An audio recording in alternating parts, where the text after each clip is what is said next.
A desperate student once came to me, tears streaming down her face. "Master," she said, "I have tried everything, but my life feels cursed." I gave her one simple instruction.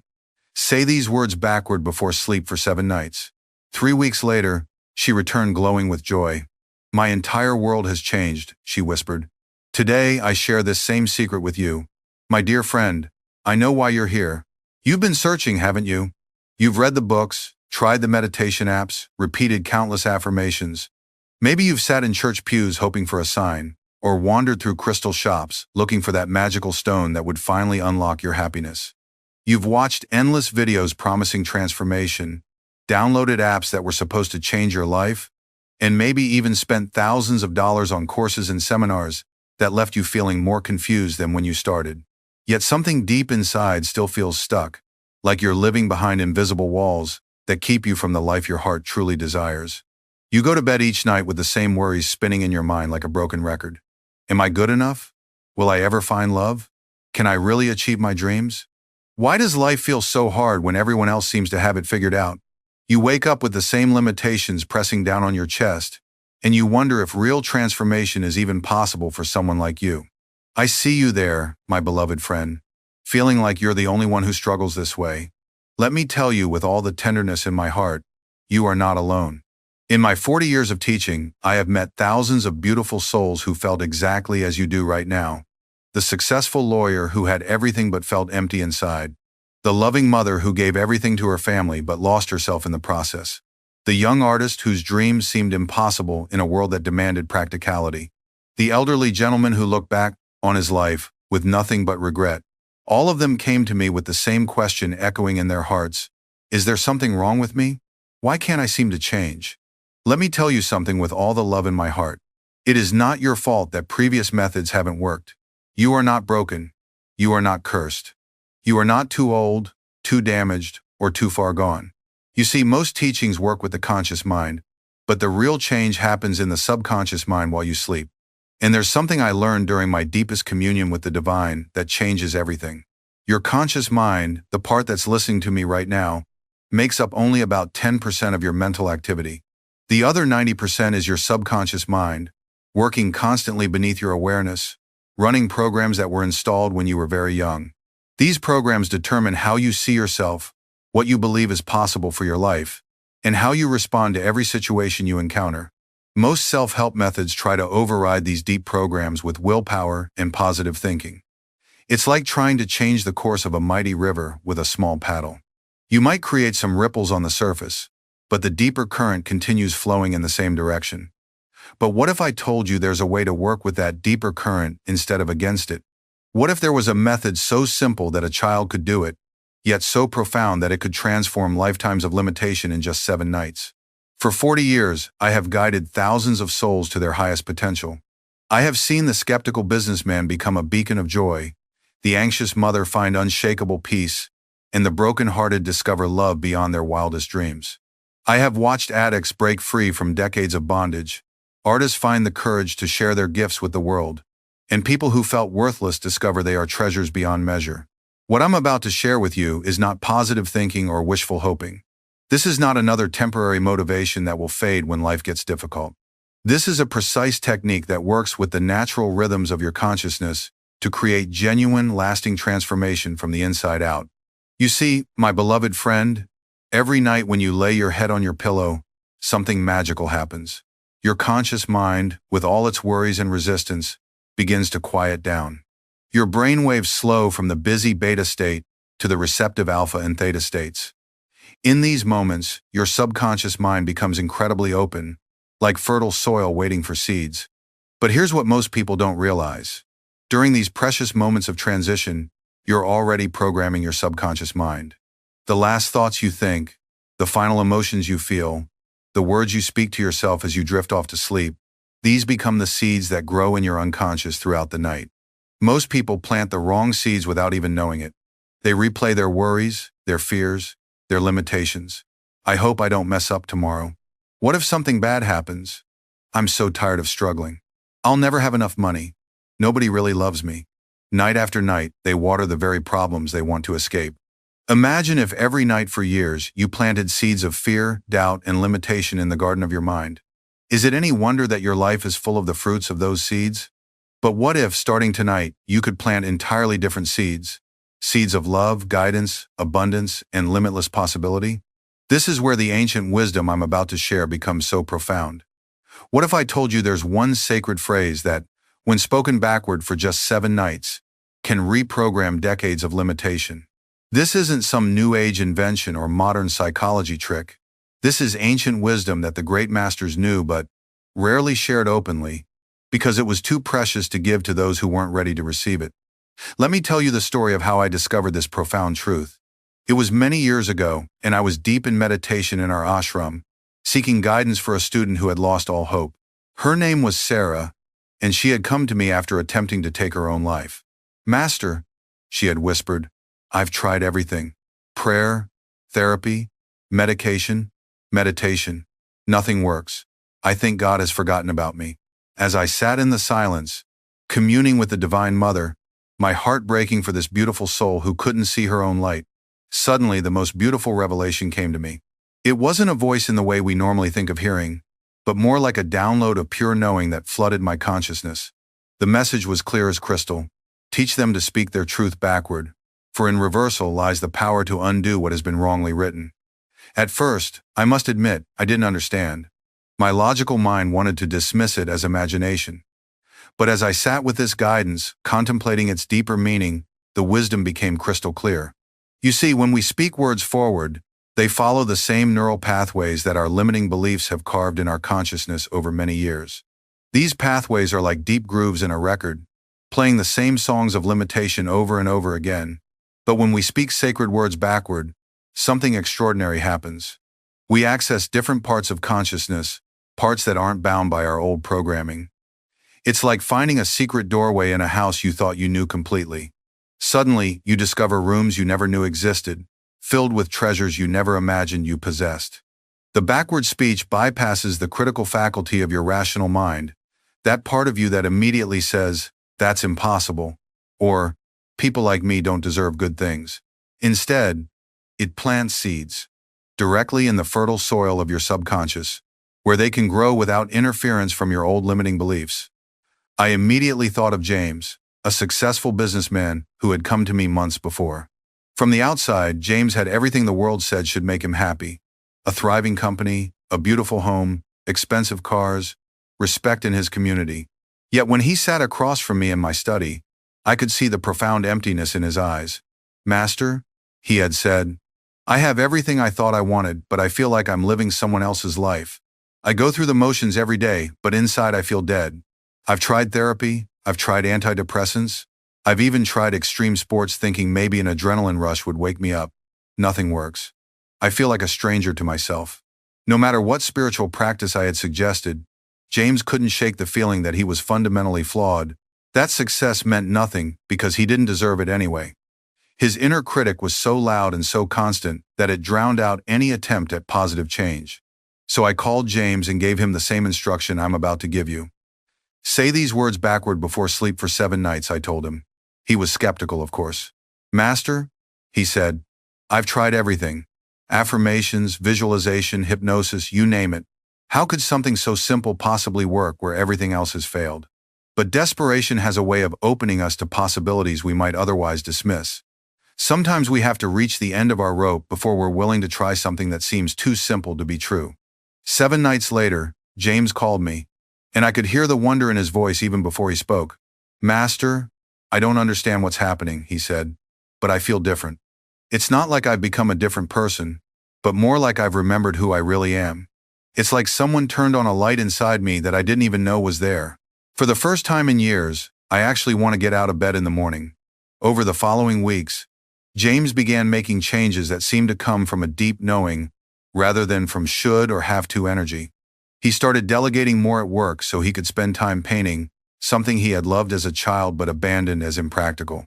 He began having real conversations with his wife instead of just discussing schedules and logistics. He even started volunteering at a local homeless shelter, saying it felt like the most natural thing in the world. 3 months later, this same man had restructured his entire business to focus on sustainable practices, that aligned with his values. His marriage, which had been struggling for years under the weight of his emotional absence, was filled with new intimacy and understanding. His chronic anxiety and insomnia had simply melted away. When I asked him what had changed, he said, "Master, it's like I remembered who I really am underneath all the programming. I'm still the same person, but I'm operating from a completely different place inside myself." But the most beautiful part of James's transformation was watching him naturally begin to inspire others. Without trying to be a teacher or a coach, his presence alone began to uplift everyone around him. His employees started feeling more creative and motivated. His family relationships deepened. Even strangers would comment on his peaceful energy. This, my dear friend, is what happens when you remember your true nature. You don't have to try to be inspiring or healing to others. When you're connected to your own divine essence, you naturally become a blessing wherever you go. Now, you might be wondering, what is this mysterious phrase? What words could possibly have such power? My dear friend, the phrase is this: I am divinely guided and deeply loved. But here's the key. You must say it backward. Dival yilpi dna didang yelenavid ma. I know it sounds strange to your rational mind. Your ego might be saying right now, this is ridiculous. How could speaking gibberish possibly change anything? But let me explain why this works so beautifully, and why each word was chosen with infinite care. I am are perhaps the two most powerful words in any language. When Moses asked God for his name, the response was, I am that I am. These words connect you to the very source of existence, to that eternal part of yourself that was never born and will never die. When you say, I am, you're not just stating a fact about your personality or your circumstances. You're declaring your connection to the infinite creative power of the universe. Divinely guided opens you to the recognition that you are never alone, never lost, never without support. There is an infinite intelligence that is always available to guide your steps, whisper wisdom in your ear, and arrange circumstances for your highest good. This isn't about giving up your free will or becoming passive. It's about recognizing that you're part of a vast cosmic dance, and when you align with the rhythm of this dance, life becomes effortless and joyful. And deeply loved reminds your heart of the most fundamental truth in all of existence. You are loved beyond measure by the very force that created you. Not loved because of what you accomplish or how perfect you are, but loved simply because you exist. This love is not emotional or conditional. It's the very fabric of reality, the energy that holds every atom together, the light that shines in every heart. When spoken forward, these words are beautiful and true, but they often bounce off the armor of our old beliefs. Your inner critic might say, that's not true for me, or I don't deserve to be loved, or if there's divine guidance, why is my life such a mess? But when spoken backward, these words slip past your mental defenses, like water finding cracks in a stone. Your conscious mind doesn't quite know what to do with them, so they pass directly into your subconscious, where they can take root and grow without interference. It's like speaking in a secret language that your deepest self understands perfectly, even if your surface mind is confused. Your soul recognizes the truth being spoken, and it responds with gratitude and relief, like a flower that finally receives the water it's been desperately needing. But why 7 nights specifically? In all spiritual traditions across time and culture, 7 has been recognized as the number of completion and transformation. There are 7 chakras in the body, 7 colors in the rainbow, 7 notes in the musical scale that create all music. In the Bible, God created the world in 7 days. In many mystical traditions, it takes 7 cycles for consciousness to fully integrate new patterns. Less than 7 nights, and the pattern isn't complete. The new neural pathways haven't had time to strengthen. More than 7 nights for this initial practice isn't necessary because the foundation will be firmly established. It's like planting a seed.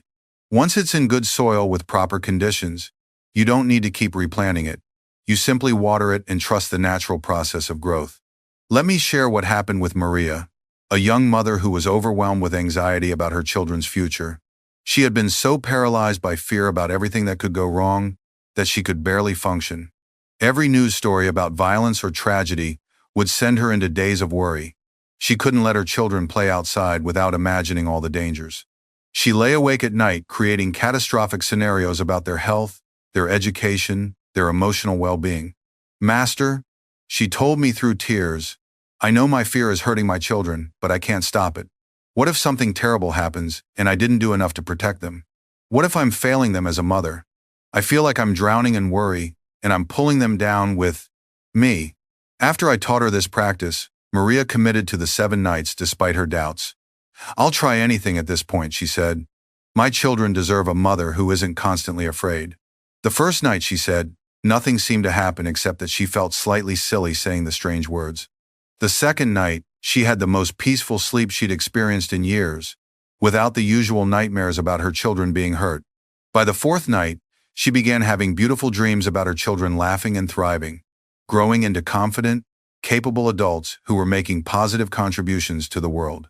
On the 7th night, something extraordinary happened. She woke up in the middle of the night with what she could only describe as a profound knowing that everything would be okay. Not just hopeful thinking, but a deep certainty that seemed to come from her very bones. She felt surrounded by a presence so loving and protective that all her fears simply melted away. 6 months later, when Maria returned to see me, she was like a completely different person.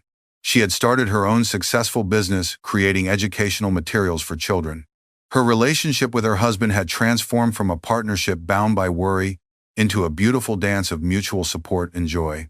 Her children, freed from the burden of her constant anxiety, began excelling in school and developing into confident, creative individuals. But most importantly, the constant anxiety that had dominated her life for years had been replaced by a quiet confidence and trust in life's unfolding. I still care deeply about my children's well-being, she told me, but now I know that my job isn't to control every aspect of their lives. My job is to love them, guide them when they ask for guidance, and trust that they have their own divine protection and wisdom. This transformation wasn't just about Maria feeling better. It rippled out to affect everyone in her life. Her children felt safer and more free to explore their world. Her husband was able to relax into his natural supportive role instead of constantly trying to manage her fears. Even her extended family and friends noticed the change, often commenting on the peaceful energy that now surrounded her. This, my beloved friend, is the power of remembering your true nature.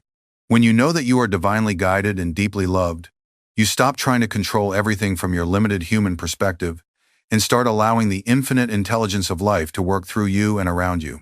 Now, let me guide you through exactly how to practice this sacred technique. This isn't just about repeating words mechanically like a robot. This is a communion with the deepest part of yourself and with the divine intelligence that guides all life.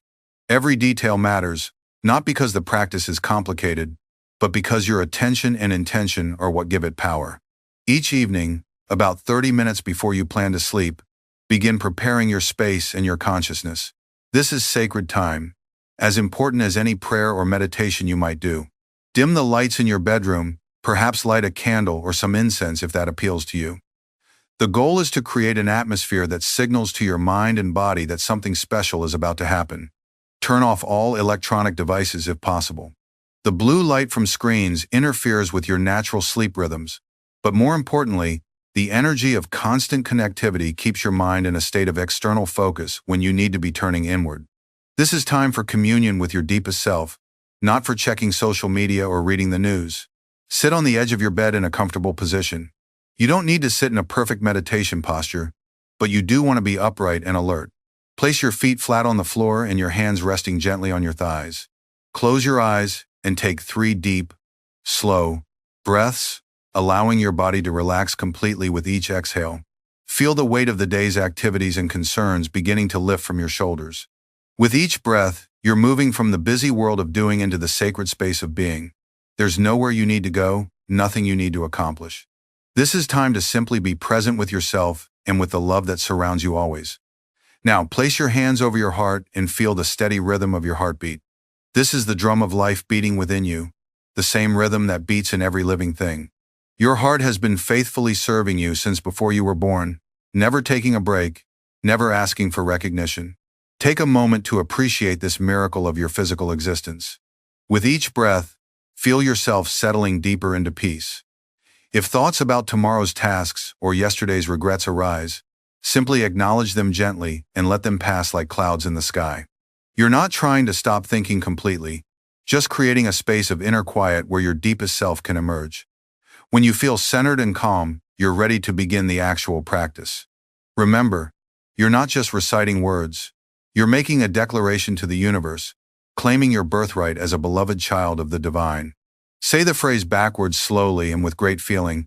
Devil yilpi dene deding yelenavid ma'i. Don't worry about perfect pronunciation. The universe understands your intention far better than your diction. If you stumble over the words, simply smile and begin again. Your sincerity is infinitely more important than perfection. Say the phrase 7 times, pausing between each repetition to feel the vibration of the words in your heart and throughout your body. With each repetition, you're planting a seed deeper into your consciousness. You're overwriting old programs of limitation with new programs of love and possibility. As you speak these sacred words, engage your imagination as well as your voice. See yourself surrounded by golden light, the light of divine love that has always been there but which you're now choosing to recognize. This isn't visualization in the sense of trying to create something that doesn't exist. This is recognition of what is always true but often hidden by the clouds of our limiting beliefs. Imagine this golden light filling every cell of your body, dissolving any fear, any doubt, any limitation that has been holding you back. See it flowing into your mind, clearing away old patterns of negative thinking. Feel it washing over your emotions, healing old wounds and replacing them with peace and joy. With each repetition of the phrase, feel yourself remembering more deeply who you really are. You are not your mistakes, your failures, your fears, or your limitations. You are a divine soul having a human experience, and you have access to infinite wisdom, love, and guidance at every moment. After the 7th repetition, continue to sit quietly for a few more moments, allowing the energy of what you've just done to settle into your being. Don't rush into sleep immediately. Give your consciousness time to integrate this new programming. Then lie down in your bed and allow yourself to drift into sleep with these vibrations still echoing in your consciousness. Don't force anything or try to make something specific happen. Simply trust that the seeds have been planted and that divine intelligence will nurture their growth while you rest. Some people ask me if they should continue thinking about the words as they fall asleep. My guidance is to simply trust and let go. You've done your part by planting the seeds with intention and love. Now allow the natural intelligence of your subconscious mind to do its work. Sleep becomes a time of healing and transformation rather than just physical rest. While your body is repairing itself, your consciousness is also rebuilding itself according to the new pattern you've established. Dreams may become more vivid, more meaningful, more clearly connected to your spiritual growth. Now, let me tell you what to expect during your 7-night journey, because understanding this will help you stay committed even if you don't see immediate dramatic results. Transformation is often subtle at first, like the way spring gradually awakens the earth. You might not notice the first tiny green shoots, but they're there, growing stronger every day. Night 1, you might feel a subtle sense of peace as you perform the practice, or you might feel nothing at all except perhaps a bit silly saying these strange words. Both responses are perfectly normal. The work is happening below the surface of your awareness, in the deep layers of consciousness where real change occurs. Don't judge the effectiveness of the practice by how you feel in the moment. Trust the process. Night 2 and 3, many people report deeper sleep and more vivid dreams. This is your subconscious mind beginning to reorganize itself, processing old patterns and integrating new possibilities. Some people have dreams about flying, which often represents the soul's recognition of its freedom from old limitations. Others dream about meeting wise teachers or being in beautiful, peaceful places. Don't worry if your dreams seem strange or disconnected. The symbolic language of the unconscious mind is different from the logical language of your waking consciousness. Your dreams are doing important work even if you don't understand their meaning immediately. By night 4 and 5, you may start noticing small shifts in your daily life that seem unrelated to the practice but are actually direct results of it. Perhaps you find yourself responding to stress differently, staying calm in situations that would normally upset you. Maybe you notice yourself making choices that feel more aligned with your true self, even though you haven't consciously decided to change anything. Some people experience what feels like coincidences or synchronicities during this time. The right book falls off a shelf at the perfect moment. A stranger says exactly what you needed to hear. An opportunity appears that seems designed specifically for you. These aren't accidents. They're signs that the universe is beginning to support you in new ways as you align with your true nature. One of my students, Robert, told me that on his 5th night, he was walking to work as usual when he suddenly felt compelled to take a different route. This small change led him to discover a small art gallery where he met the woman who would become his wife and business partner. I had walked the same route to work for 3 years, he said, but something inside me just knew to turn left instead of right that morning. Nights 6 and 7 often bring a sense of completion and integration. Many of my students report feeling like they've remembered something important about themselves, something they had forgotten long ago. It's not usually a dramatic revelation, but more like waking up from a long dream and recognizing where you really are. The completion of the 7 nights doesn't mean the process is over. Think of it as graduation from one level of understanding to another. You've established a new foundation in your consciousness, but the building process continues for as long as you're alive. But here's what I want you to understand, my dear friend. This practice isn't magic in the way the world thinks of magic, with dramatic special effects and instant transformations. It's the natural result of aligning your consciousness with the divine truth of who you are. When you remember that you are divinely guided and deeply loved, your entire experience of life begins to shift because you're operating from a different understanding of reality. You start making different choices because you're operating from a different understanding of yourself. Instead of choosing from fear, scarcity, and limitation, you choose from love, abundance, and possibility. Instead of believing you have to struggle and fight for everything good in your life, you begin to trust that the universe is conspiring in your favor. You attract different experiences because you're vibrating at a different frequency. Like a radio that's been tuned to a clearer station, you begin to pick up signals of love, opportunity, and guidance that were always being broadcast, but which you couldn't receive when you were tuned to the frequency of fear and limitation. Challenges don't disappear from your life completely, but you meet them with the strength and wisdom of someone who knows they are supported by infinite love. What once felt like overwhelming problems become opportunities for growth and deeper understanding. What once felt like evidence that life was against you becomes proof that life is always working for your highest good, even when you can't see the bigger picture.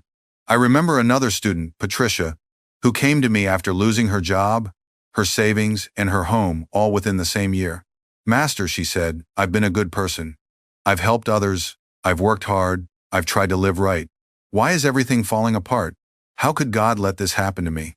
Patricia was so angry at life, at God, at herself, that she could barely sit still during our conversation.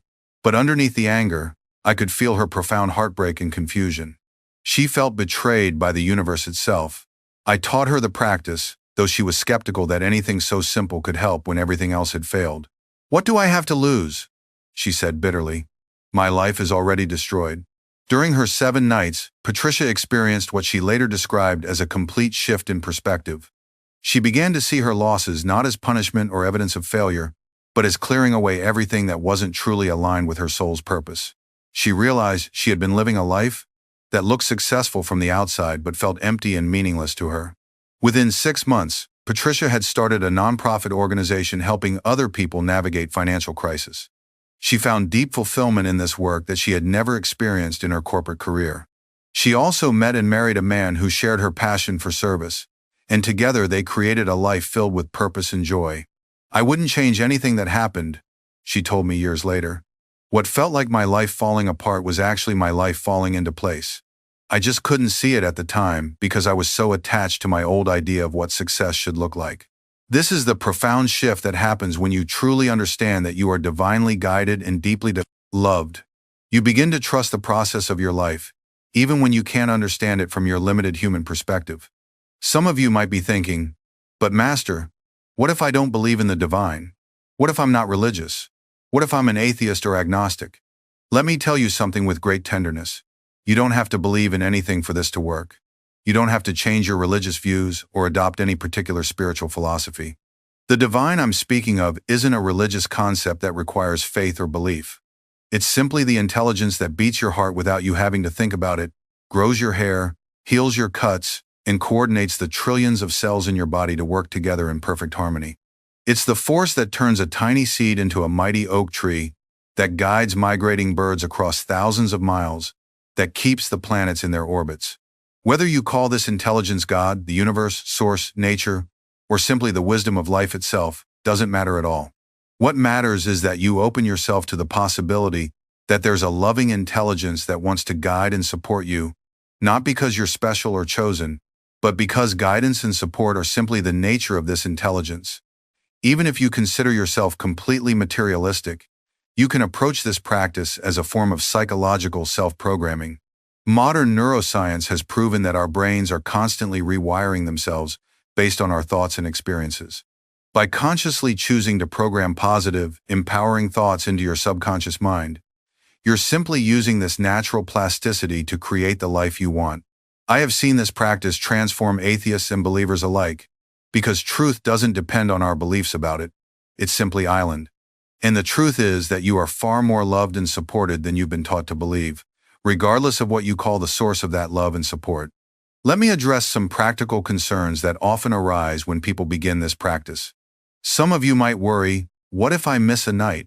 What if I fall asleep before doing the practice? What if I can't remember the words correctly? First, if you miss a night, don't worry and don't judge yourself. Life happens. Simply continue where you left off. The universe is not keeping score, and neither should you. Your intention is what matters most, not perfect execution.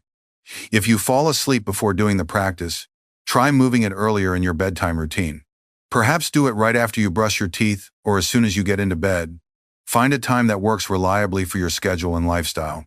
If you can't remember the words exactly, do your best and trust that your intention will carry the practice. You can write the backward phrase on a piece of paper and keep it by your bedside if that helps. The goal is not to win a pronunciation contest, but to plant seeds of transformation in your consciousness. Some people feel emotional during the practice, and this is completely normal and healthy. Sometimes old pain needs to be acknowledged and released before new joy can enter. If you feel sad, angry, or scared during the practice, simply breathe through these feelings and trust that they're moving through you, not staying in you. If you feel resistance or skepticism, that's normal too. Your ego mind is trying to protect its familiar territory, even if that territory includes limitation and suffering. The ego would rather deal with familiar pain than unknown possibility. Do the practice anyway, especially when you don't feel like it. That's often when you need it most. The most important qualities to bring to this practice are consistency and sincerity. Show up for yourself every night for 7 nights, even if you don't feel like it, even if you don't believe it will work, even if you think it's silly. Your willingness to try is more important than your level of faith. After your 7 nights, you don't need to continue saying the phrase backward. The new pattern will be established in your consciousness like a new pathway in a forest that becomes more defined with each use. But I encourage you to begin each morning by saying the phrase forward.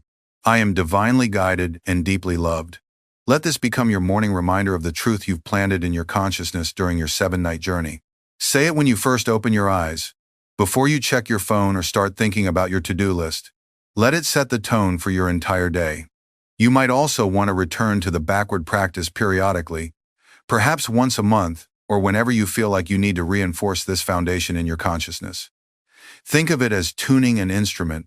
Even the finest violin needs to be tuned regularly to maintain its beautiful sound. Some of you might wonder, can I share this practice with others?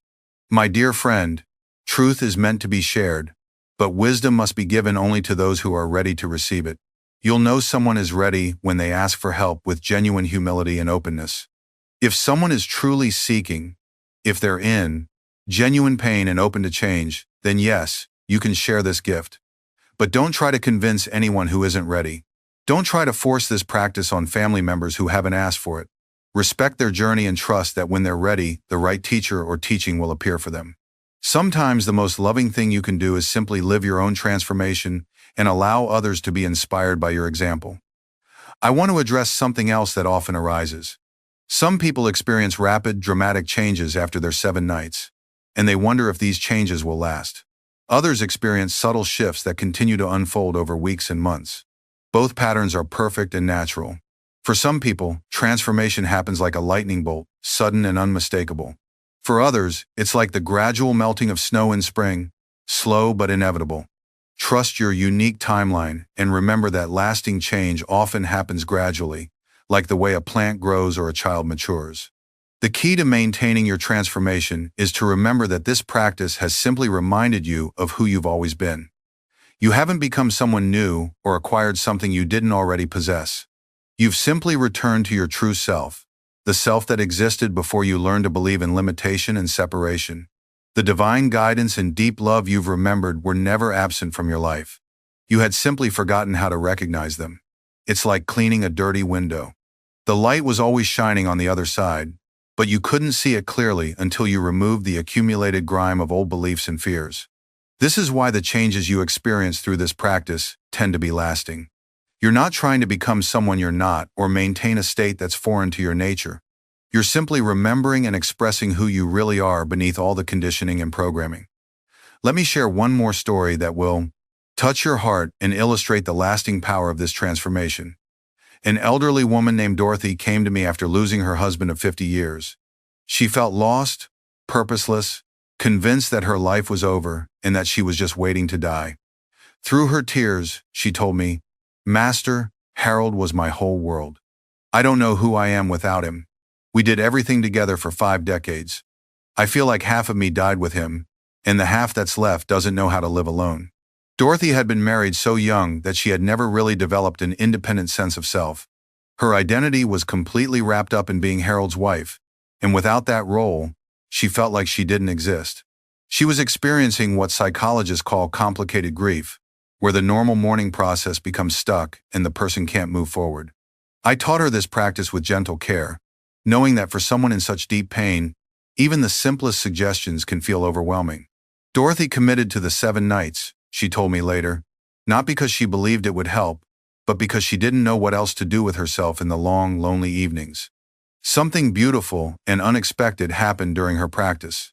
Not only did she begin to rediscover her own identity and purpose separate from her role as Harold's wife, but she began receiving what she described as visits from her husband in her dreams.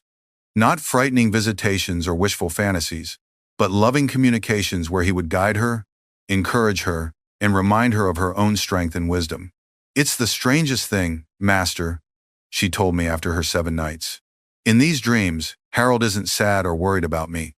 He's radiant and peaceful, and he keeps telling me that our love doesn't end just because his body is gone. He shows me all the ways I can still feel connected to him while also living my own beautiful life."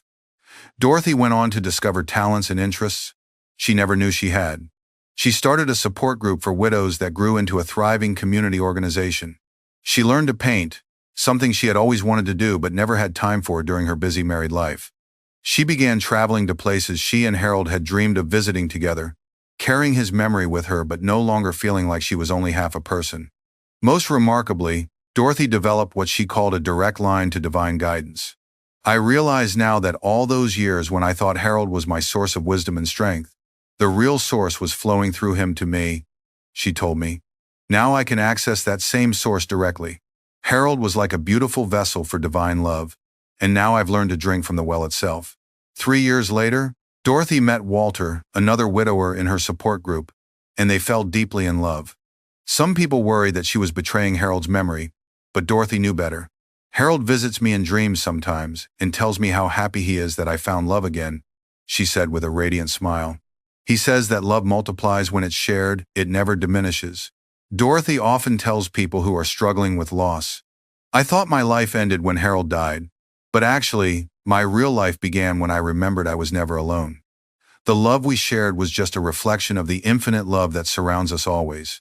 When I connected to that source, I found I could love Harold more deeply than ever, and I also had unlimited love to share with others. This, my beloved friend, is the power of remembering your true nature. When you know in your bones that you are divinely guided and deeply loved, even the most devastating losses become doorways to deeper love and greater service. You realize that nothing real can ever be lost, because everything real exists in the eternal realm of love. As we continue our journey together, I want to share with you some of the deeper mysteries that become available once you've established this foundation of knowing you are divinely guided and deeply loved. This practice is not an end in itself, but a beginning. It opens doors to levels of consciousness and experience that most people never even dream are possible.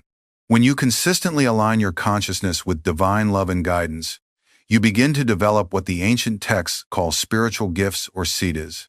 These aren't supernatural powers in the way Hollywood portrays them, but natural abilities that emerge when you're living in harmony with your true nature. You might begin to sense what people need before they ask. You might find yourself saying exactly the right thing at the right moment to help someone heal or transform. You might start receiving creative inspirations that seem to come from beyond your personal mind. Dreams might become more vivid and prophetic. You might begin to feel the presence of loved ones who have passed on, or sense the guidance of spiritual teachers and masters. These experiences aren't signs that you're becoming strange or losing touch with reality. They're signs that you're becoming more real, more connected to the vast web of consciousness that connects all life. Most people live with only a tiny fraction of their true capabilities activated. This practice begins to awaken dormant potentials that are your natural birthright. I remember a student named Michael who was a skeptical engineer when he first came to me. He approached spirituality like a scientific experiment, looking for measurable results and logical explanations. After completing his 7-night practice, Michael began experiencing what he called impossible coincidences in his work. "Master," he told me, "I'll be stuck on a complex engineering problem, and suddenly the solution will just pop into my mind fully formed. Not like I figured it out through logical steps, but like someone whispered the answer in my ear. At first I thought it was just my subconscious mind processing information, but the solutions I'm receiving are more elegant and innovative than anything I could have created through normal thinking." Michael went on to develop several breakthrough technologies that earned him international recognition in his field. But more importantly, he developed a deep trust in intuitive guidance that transformed not just his work but his entire approach to life. "I used to think intelligence was just about accumulating information and processing it logically," he said. "Now I realize that the highest intelligence comes from connecting to the infinite wisdom that's always available when we quiet our personal minds and open to guidance. This is what becomes possible when you remember that you are divinely guided. You stop trying to figure everything out with your limited personal mind and start accessing the unlimited intelligence of the universe itself. Problems that once seemed impossible begin to solve themselves. Creative solutions appear from nowhere. Life becomes a collaborative dance between your individual will and divine wisdom. The deep love that you remember through this practice also begins to transform your relationships in profound ways. When you know that you are unconditionally loved by the source of all life, you stop looking to other people to fill the love-shaped hole in your heart. This doesn't make you less loving toward others. It makes you more loving because you're giving from fullness rather than grasping from emptiness. You begin to see other people not as objects who can meet your needs or make you happy, but as fellow divine souls on their own unique journeys. This shift in perception transforms every relationship you have. With your family, romantic partners, friends, and even strangers, you begin to interact from a place of curiosity and compassion rather than need and judgment. I've watched marriages that were on the brink of divorce transform into beautiful partnerships when one or both people do this practice. I've seen parents and children heal decades-old wounds. I've witnessed friendships deepen into soul connections that last lifetimes. When you're operating from the knowing that you are deeply loved, you naturally become a source of love for others. Not in a forced or trying hard way, but as naturally as the sun shines or a flower releases its fragrance, people are drawn to your peaceful energy. Children and animals sense your harmlessness and approach you with trust. Even people who are normally defensive or difficult find themselves opening up in your presence. This doesn't mean you become a pushover or lose your ability to set healthy boundaries. Actually, the opposite happens. When you know you are divinely loved, you naturally treat yourself with the same respect and care that you would show to any precious child of God. You stop accepting treatment that doesn't honor your true worth, not from anger or resentment, but from a quiet dignity that others instinctively recognize and respect. One of the most beautiful transformations I've witnessed is what happens to people's relationship with their life purpose or calling. Many people spend years feeling lost, wondering what they're supposed to be doing with their lives, comparing themselves to others who seem to have it all figured out. When you truly know that you are divinely guided, this anxiety dissolves. You begin to trust that you're exactly where you need to be, learning exactly what you need to learn, contributing exactly what you're meant to contribute at this stage of your journey. Your purpose becomes less about finding the one perfect career or mission, and more about bringing your authentic presence and unique gifts to whatever situation you find yourself in. I've seen accountants discover that their true calling is to bring integrity and service to the business world.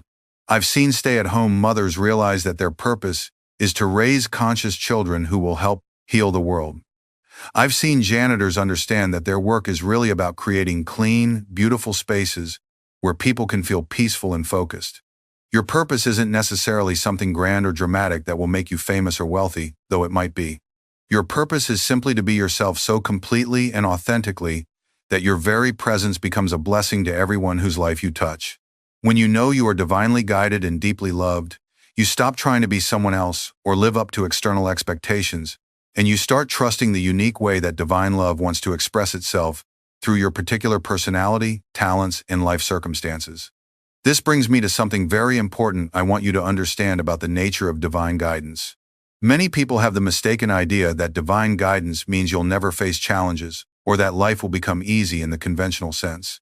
This isn't true, and it's not even desirable.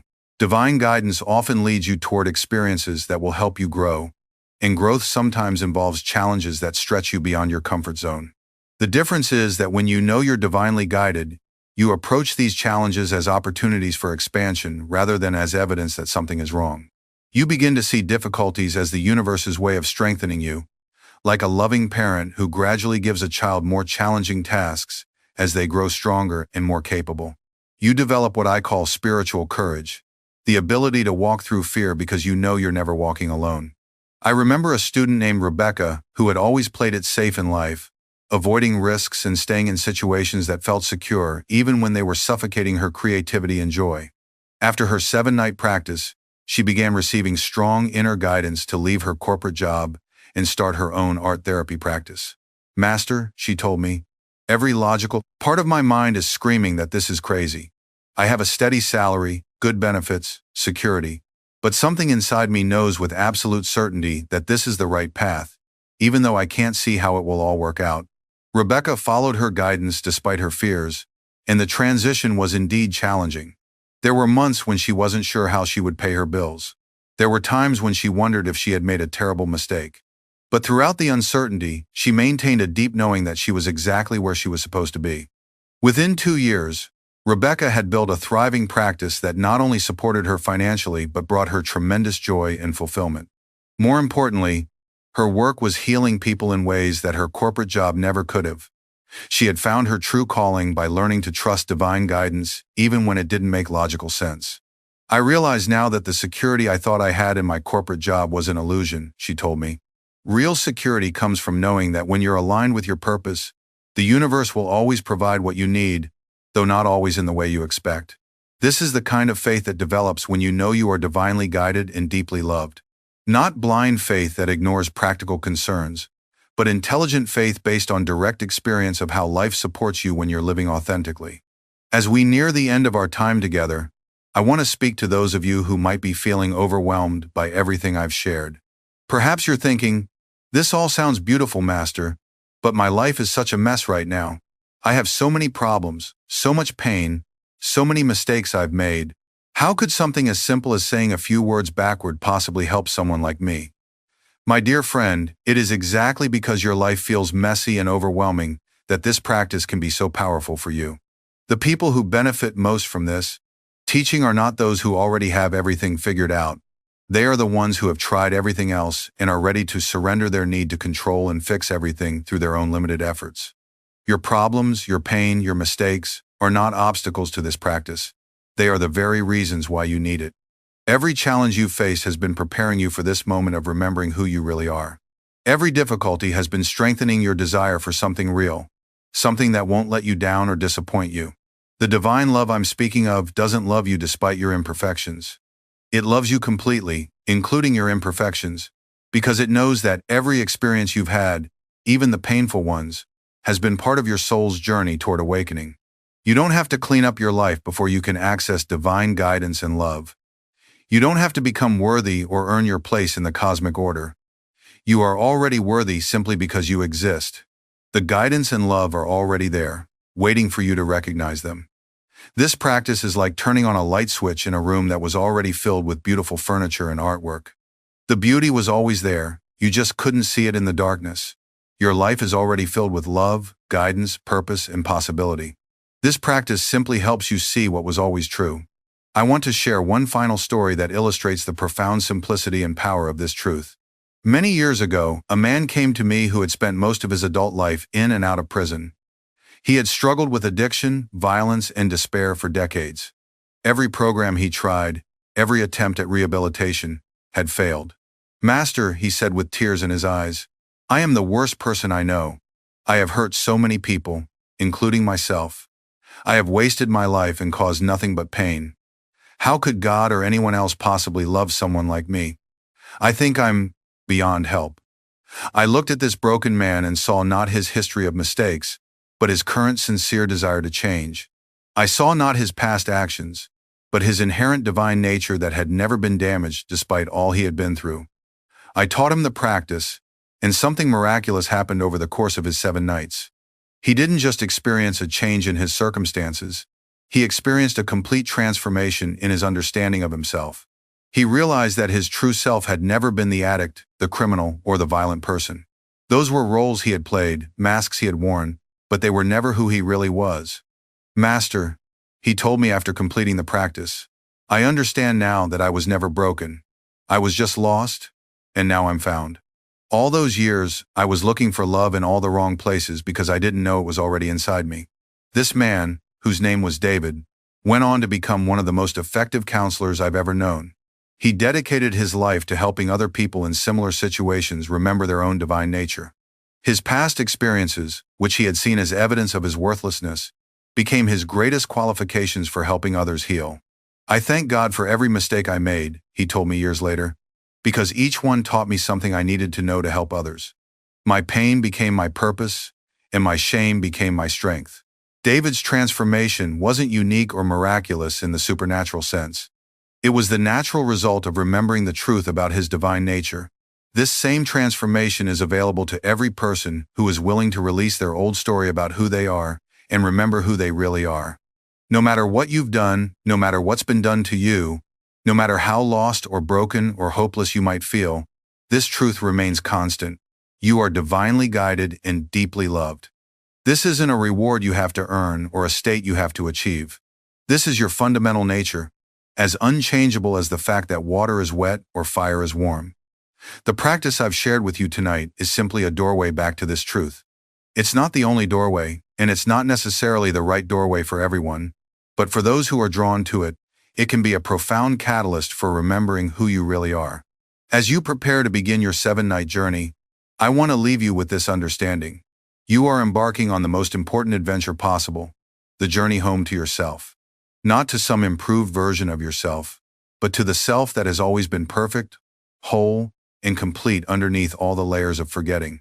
This journey will change everything, not by making you into someone new, but by revealing the someone wonderful you have always been. It will solve your problems, not necessarily by changing your external circumstances, but by changing your relationship to those circumstances. It will bring you love, not by attracting it from outside yourself, but by awakening you to the infinite love that you are and that surrounds you always. My dear friend, you now possess a sacred key that has been hidden in plain sight. This simple practice of reversing one powerful phrase for 7 nights is not just about changing your words or reprogramming your subconscious mind, though it does both of those things. It's about awakening the divine power that sleeps within your consciousness, the same creative force that spoke all of creation into existence. When you speak to the universe in this ancient way, when you declare backward that you are divinely guided and deeply loved, you are not just hoping or wishing or affirming. You are remembering and reclaiming your birthright as a beloved child of the infinite. Remember this truth, and let it echo in your heart through all the days and nights of your life. I am not limited by my past patterns or bound by my current circumstances. I am not defined by my mistakes or constrained by other people's expectations. I am a divine soul, temporarily wearing human clothing, and through this sacred practice, I awaken to my unlimited nature. The same power that moves the stars lives within me, and now I know how to access it. The same intelligence that guides the migration of birds and the changing of seasons is available to guide every step of your journey. The same love that holds every atom together and causes every flower to bloom is yours to receive and share without limit.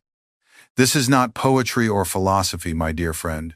This is the most practical truth in the universe. As you begin this 7-night journey tonight, know that you are not alone. Thousands before you have walked this path of transformation, and their success lights the way for your own. I am with you in spirit, and the great masters of all traditions are blessing your efforts with their love and wisdom. Trust the process, even when your rational mind doesn't understand how such a simple practice could create real change. Be patient with yourself, especially if the results don't appear as quickly or dramatically as you might hope. Remember that the most profound transformations often happen gradually, like the way a seed slowly becomes a mighty tree. Most importantly, prepare to be amazed by your own divine nature. Prepare to discover that you are far more wise, loving, creative, and powerful than you ever imagined. Prepare to remember that you are not a human being having spiritual experiences, but a spiritual being having a human experience. Your life is about to begin shifting in ways that will astonish and delight you. Not because you're about to become someone different, but because you're about to remember who you've always been. If this ancient wisdom speaks to your heart, if it resonates with the deepest part of your soul that recognizes truth when it hears it, please subscribe to this channel so we can continue this beautiful journey together. Your subscription tells me that you're ready for more sacred teachings, more profound truths, more practical wisdom that can transform your life from the inside out. Give this video a like if it has touched your heart or opened your mind to new possibilities. Your engagement helps this sacred knowledge reach others seeking hearts who are ready for transformation. Every like, every share, every comment helps build a community of souls who are remembering their divine nature and supporting each other on the journey home. And I would love to hear from you directly.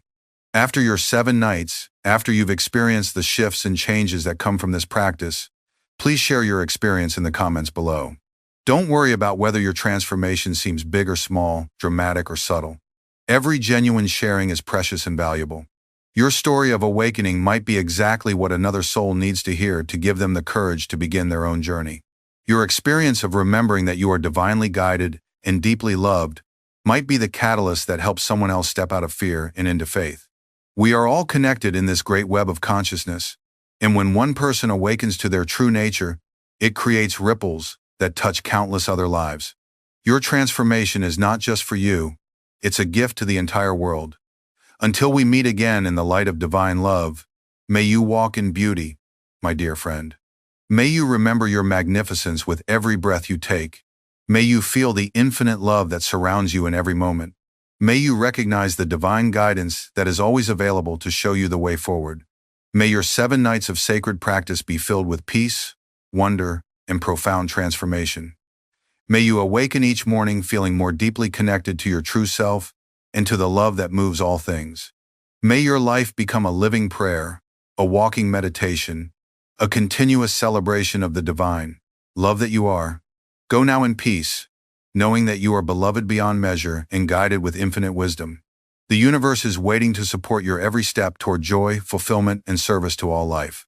Before we part, let me offer you one final gift, a sacred affirmation that you can carry in your heart long after this video ends.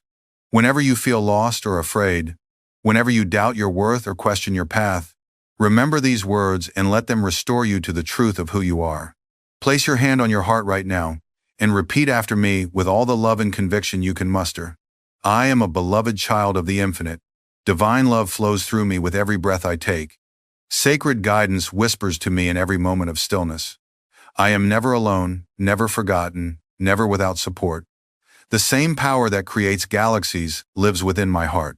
I am divinely guided and deeply loved, and this truth is my unshakable foundation. Feel those words settling into your very bones, becoming part of your cellular memory, written in the sacred book of your soul. These are not just pretty phrases, my dear friend. They are declarations of the deepest truth about your nature and your relationship with the divine intelligence that governs all life. As you go forth from this moment, carry this knowing with you like a precious jewel hidden in your heart. Let it be your secret source of strength when the world tells you that you're not enough. Let it be your compass when you're not sure which direction to take. Let it be your refuge when life feels overwhelming or confusing. You are beginning a journey that has no end, a path of continuous discovery and deepening understanding. Each day will bring new opportunities to remember who you are, new chances to choose love over fear, new possibilities for service and joy. Your 7 nights of practice are just the beginning of a lifetime of awakening. Trust the process, trust yourself, and most of all, trust the infinite love that has brought us together in this moment.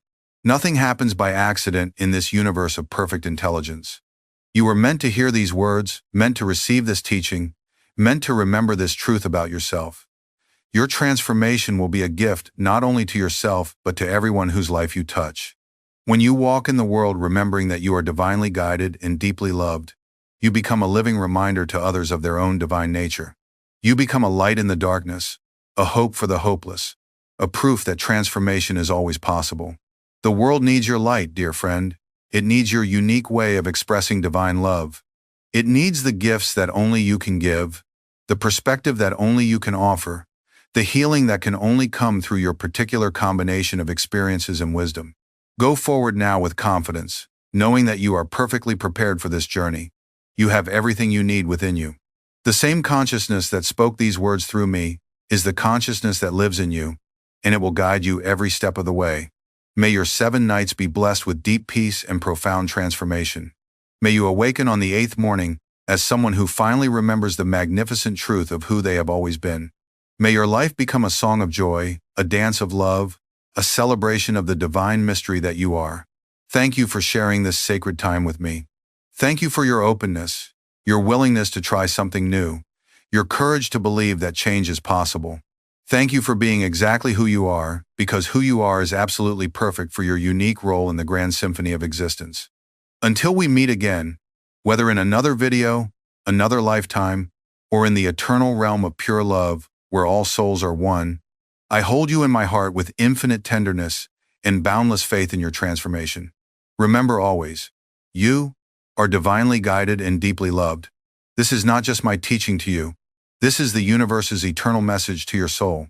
This is the truth that was whispered into existence the moment you were born, and it will remain true long after your earthly journey is complete. Divine Mother, Divine Father, divine love that encompasses and transcends all names and forms, bless this precious child of yours who has opened their heart to receive this teaching.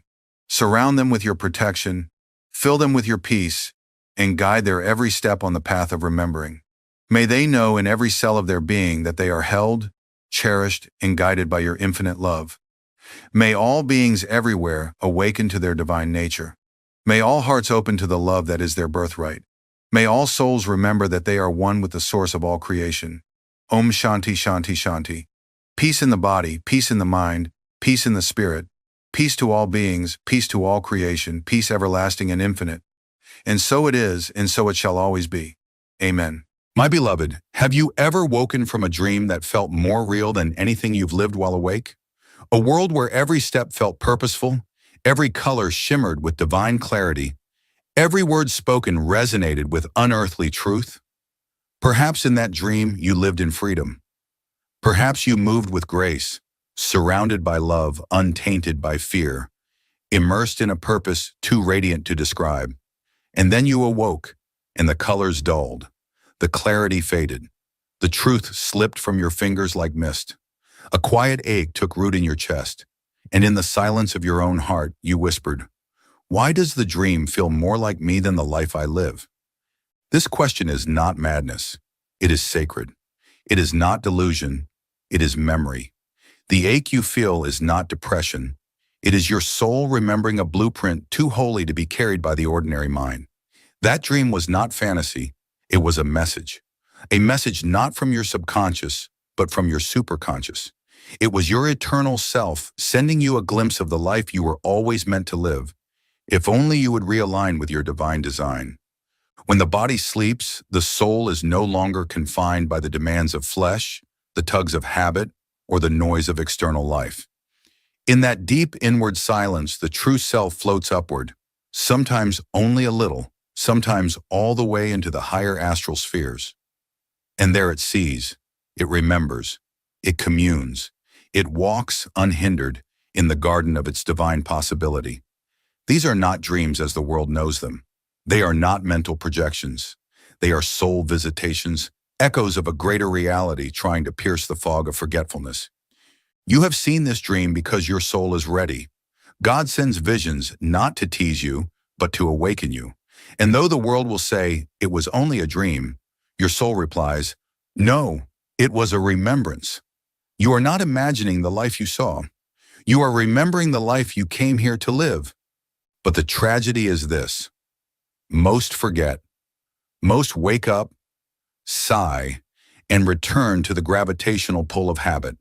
They brush their teeth and brush off the divine revelation.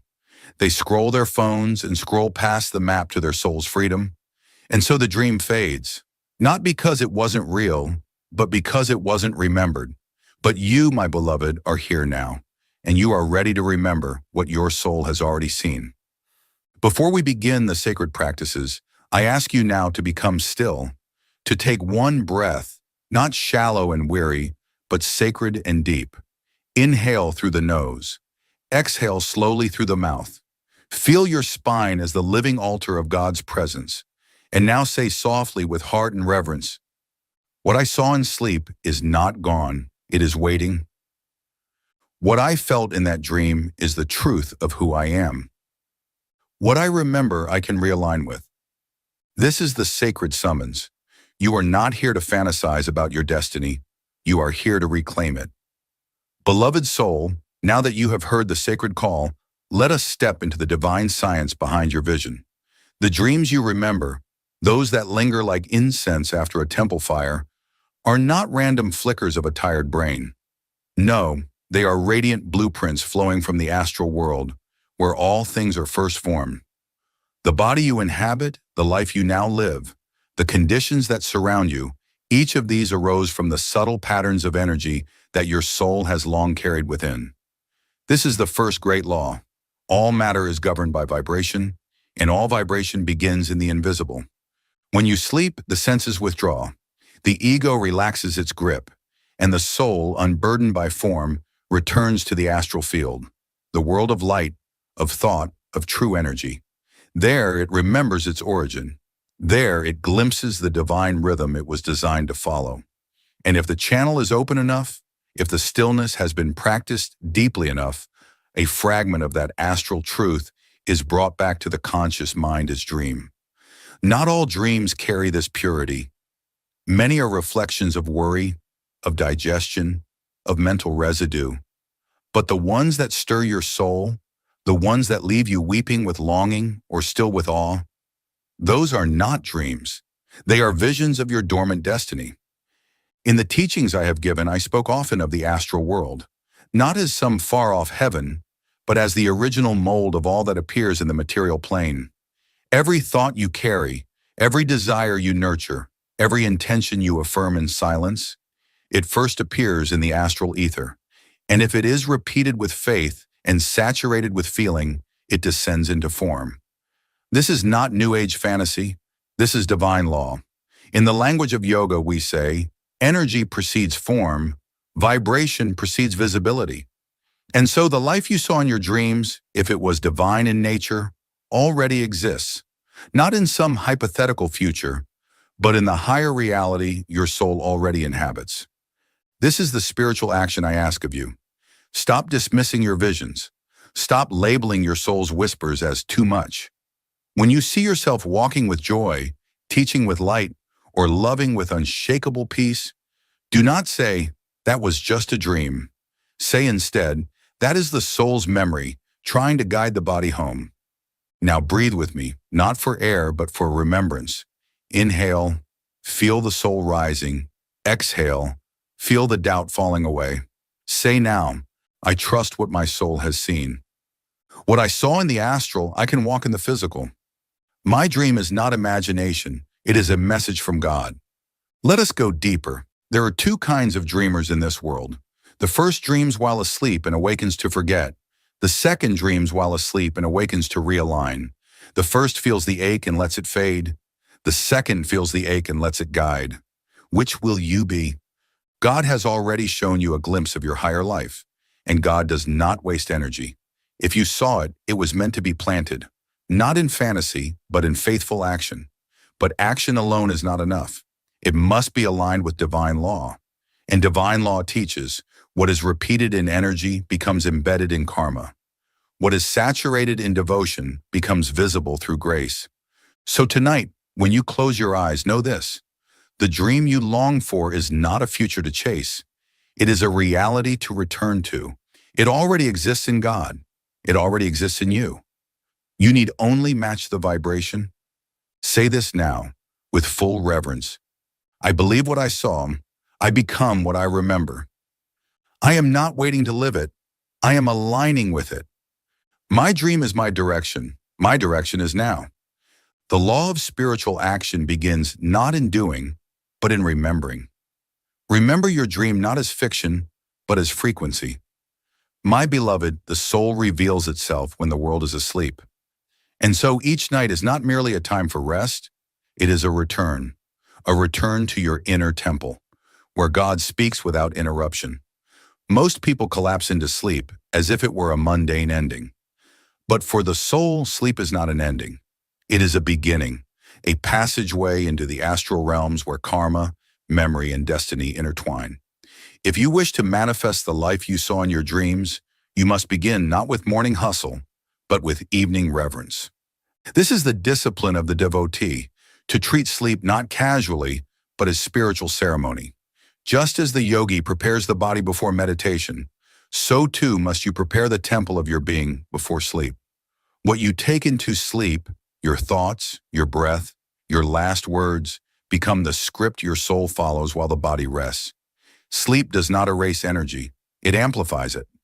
So I say to you now, train yourself to enter sleep like a monk enters the ashram, with intention, stillness, and holy preparation. Let me offer you the sacred rhythm. Follow it each night as the stars rise and the world grows quiet. First, 1 hour before sleep, unplug. Let no flickering screens steal your soul's attention. Let no worldly conversation cloud your aura. Use this hour as an offering. Sit in silence. Read sacred words. Chant softly if you wish. Do not fall into sleep, ascend into it.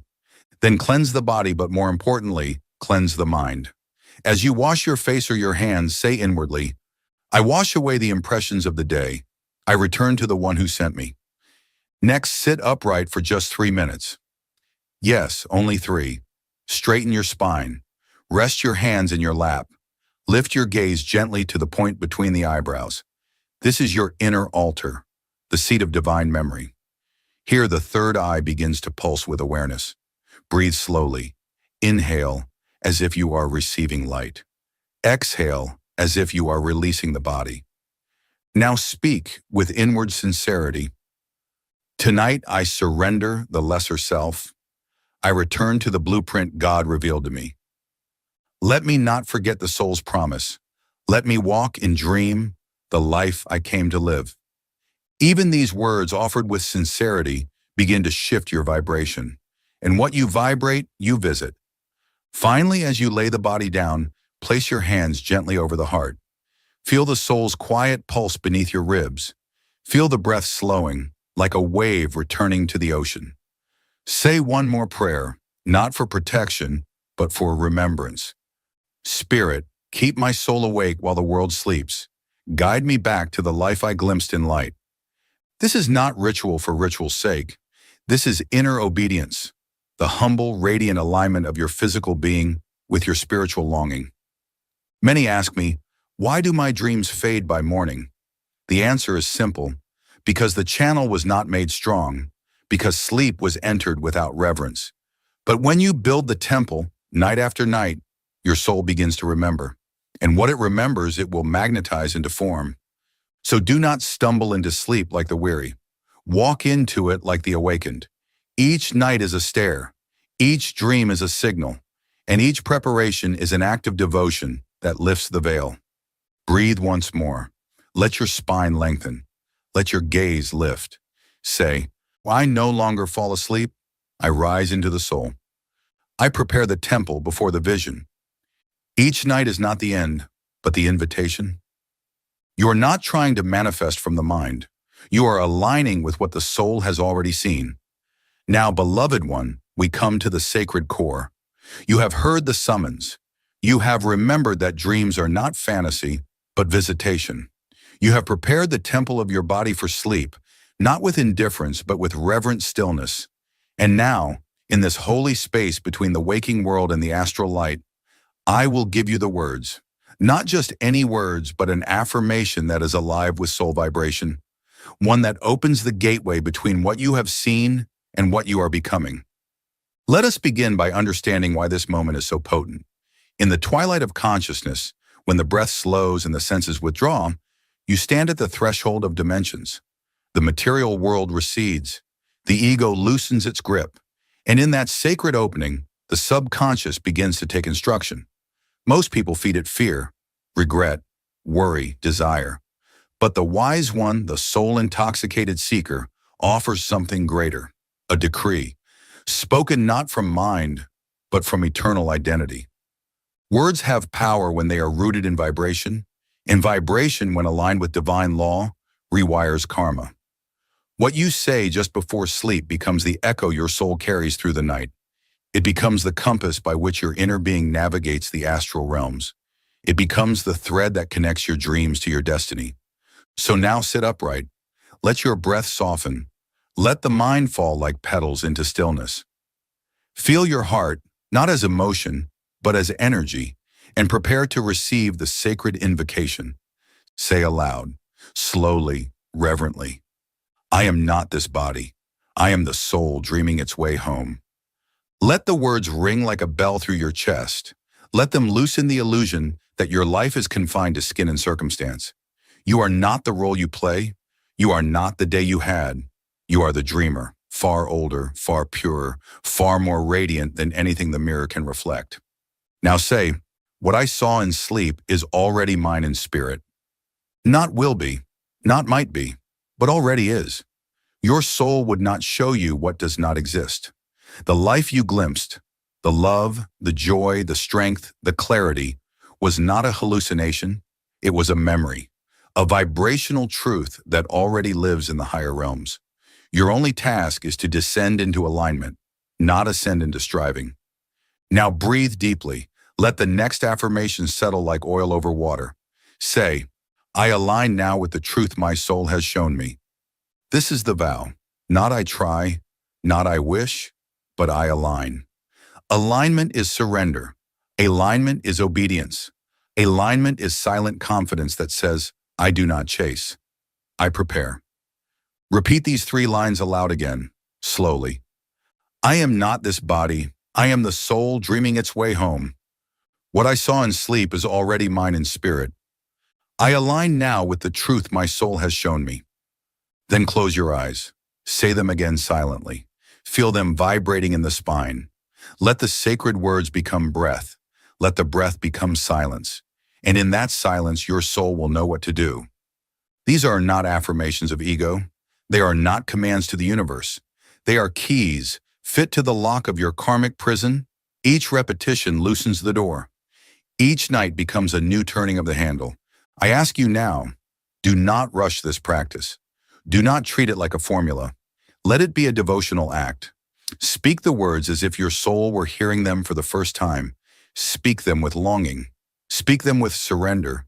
Speak them not to convince the universe, but to remember your own divine station. Now place your hands once more over your heart. Breathe in God. Breathe out resistance and say inwardly, what I saw in sleep, I now walk toward with grace. You are no longer begging for a different life. You are embodying the vibration of the one already shown to you. And now, my beloved, we arrive at the sacred bridge. For what good is the vision if it is not walked? What use is the dream if it dissolves by sunrise? The soul has seen, but the body must remember. The dream has spoken, but the waking mind must become a faithful scribe. Manifestation is not an act of magic. It is an act of continuity. That which the soul sees in stillness must be carried by the will through action. That which glimmers in sleep must shine in footsteps. Here is the ritual I give you, a way to integrate what was revealed in night into the sacred ordinariness of day. Upon waking, do not move. This is the first command. The body may long to stretch.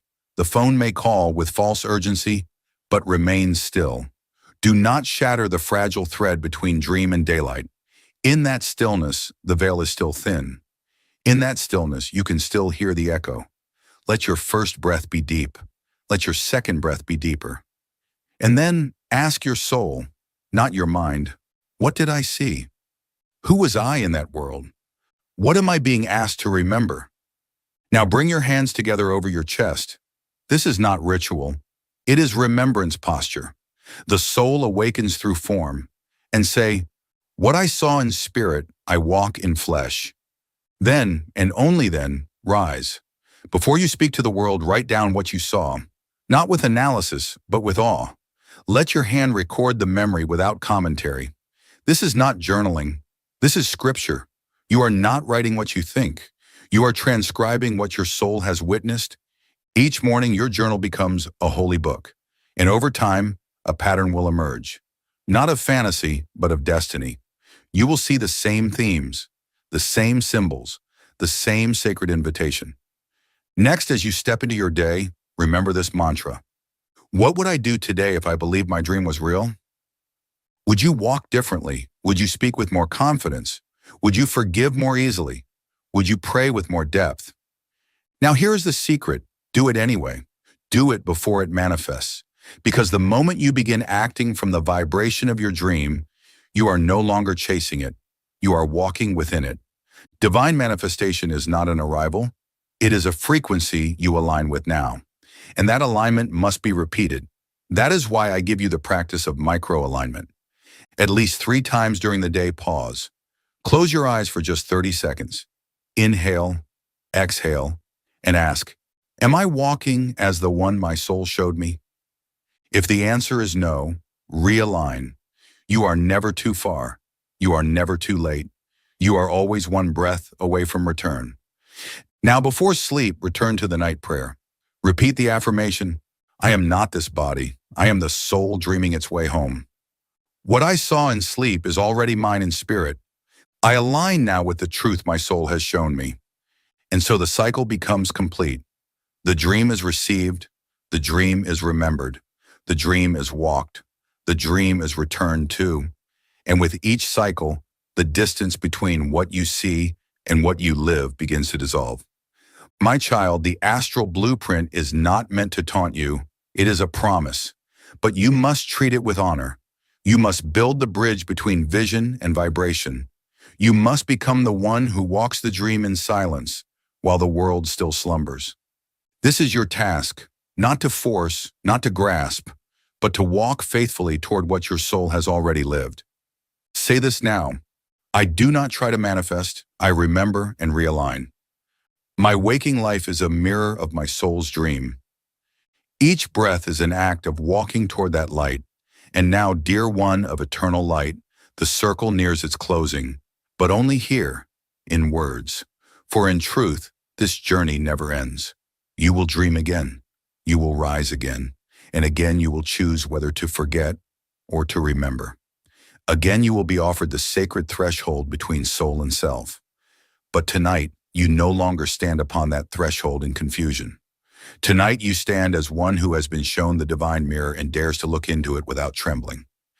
Let me now remind you one final time, not with new knowledge, but with the radiant truth you have always known. You are the soul, not the shadow. You are the dreamer, not the dream. You are the seer of light, not the prisoner of form. You have walked in fields not found on this earth. You have touched hands of beloveds who live in higher realms.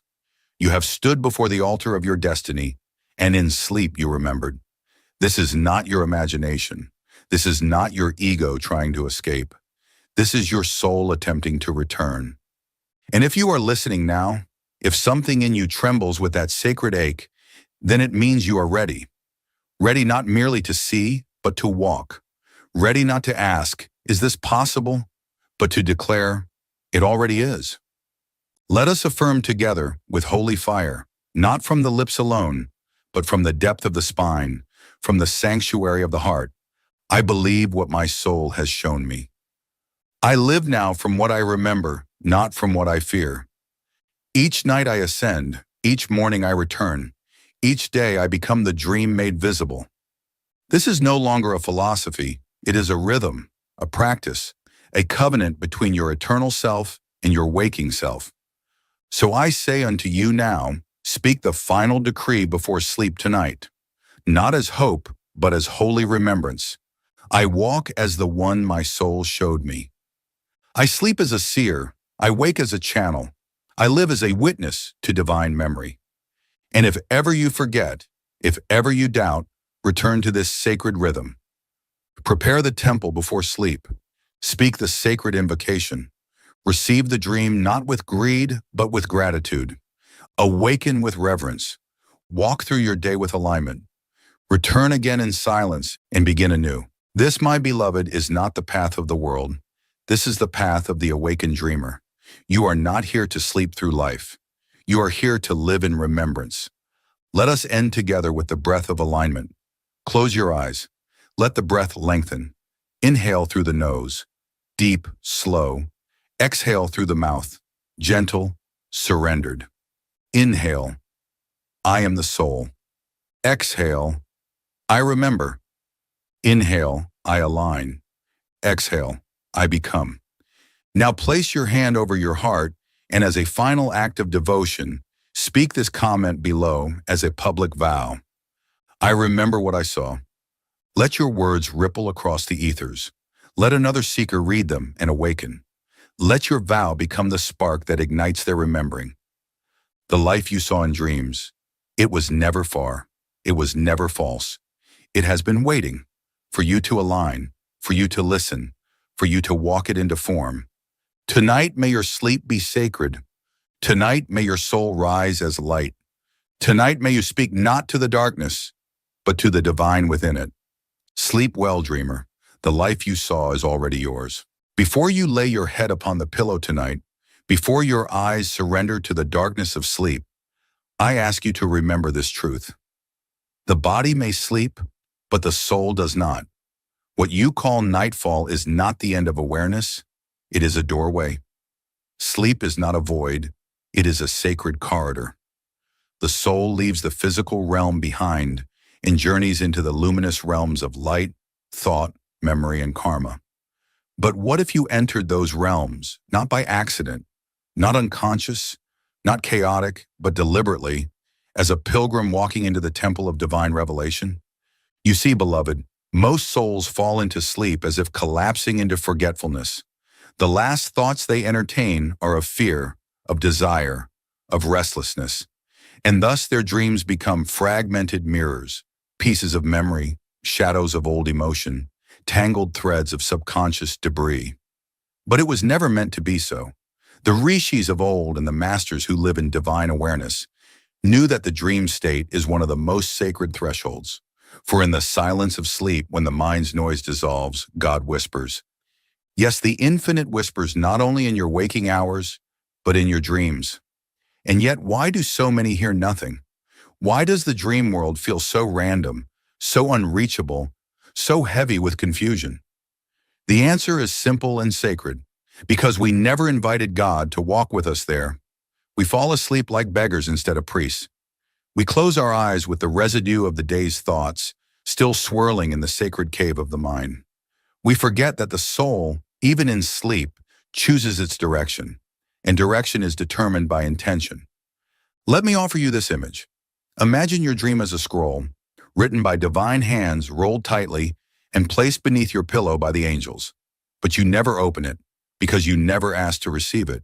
You never said the sacred words that would unseal the parchment and reveal the message meant only for you.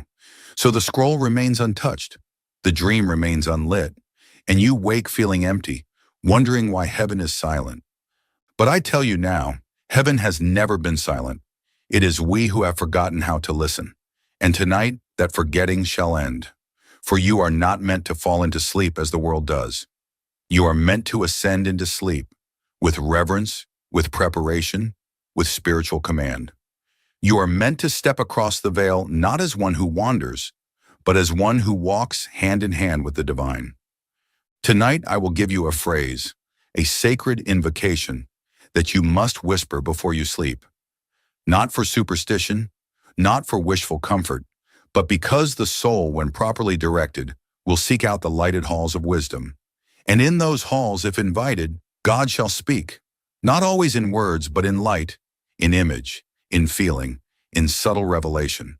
And you shall rise from your sleep not heavier, but lighter. Not confused, but aligned. Not forgotten, but spoken to. But before I give you the phrase, prepare the soil, still the breath, quiet the gaze. Say inwardly, I do not wish to sleep in darkness. I wish to sleep in light.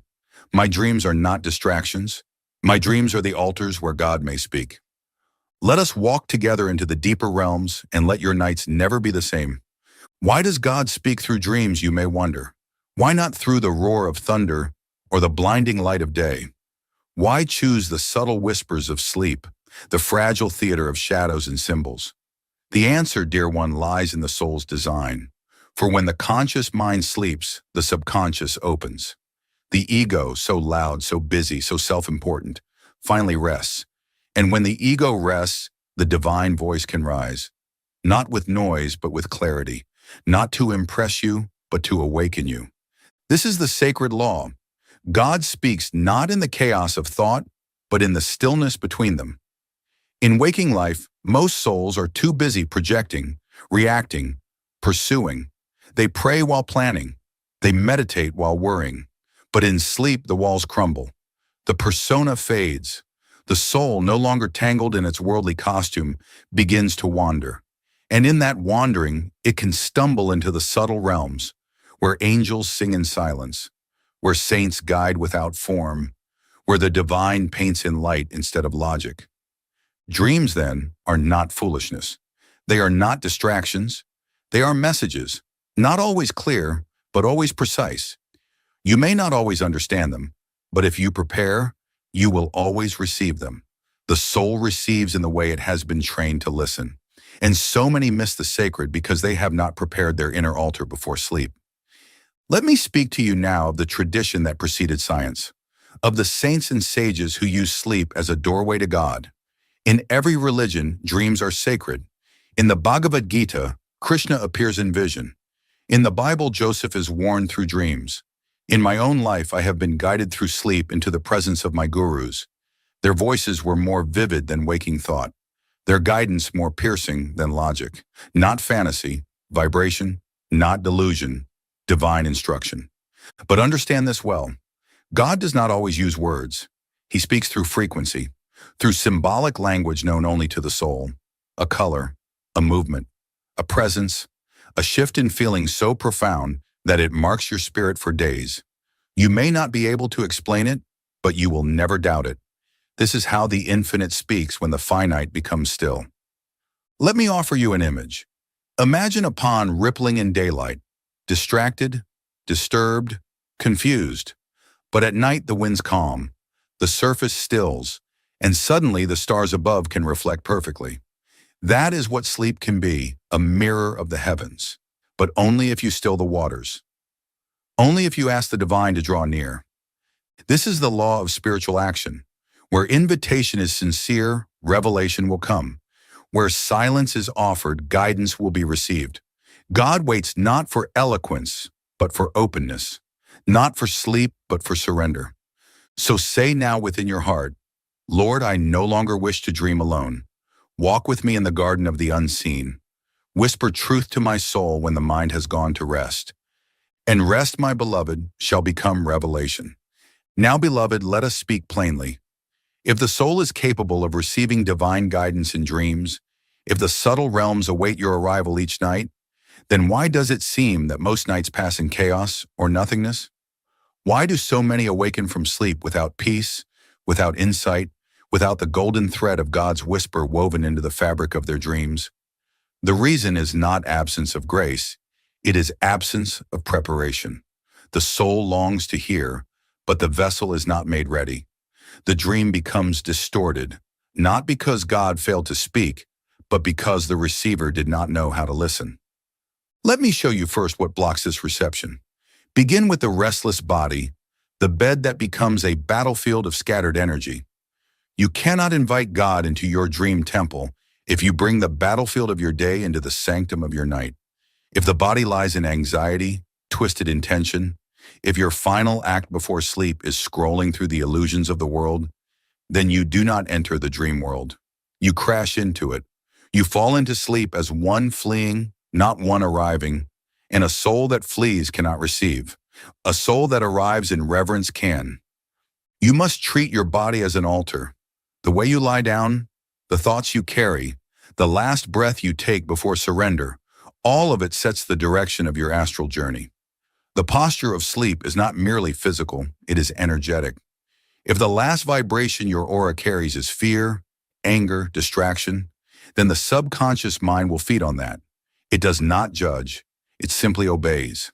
The restless bed leads to restless dreams, and restlessness is the enemy of divine reception. But the greater block is not the body. It is the untrained subconscious. Your subconscious is the servant of your conscious intention. It remembers the last instruction you give it. If you say before sleep, "I hope I don't have nightmares," then the subconscious prepares itself to defend. If you say, "I am so tired of everything," it prepares to release awareness altogether. But if you say with sacred intent, "Divine Mother, walk with me, show me truth," then the subconscious aligns with the astral magnetism of lighted realms. Imagine the subconscious as a pool of film, sensitive to exposure. Whatever image, sound, or vibration you give it before sleep will impress itself into the soul's nocturnal journey. If you expose it to divine mantra, it records divine frequency. If you expose it to worldly residue, it records disjointed noise. This is not superstition, it is spiritual law. And once you understand this, you will begin to treat your pre-sleep moments as the holiest time of your day. Do not waste this moment. Do not stumble into unconsciousness. Be deliberate. Be reverent. Invite God into your sleep, not as an idea, but as presence. Clean your inner space. Lay your body with intention. Still the breath. Uplift the gaze. Whisper what is sacred. Say now with me as a vow of preparation. My dreams are not mine alone. My sleep is not forgetting. I prepare now to listen. And thus the veil begins to part. Now, beloved soul, let us speak the words that carry the light.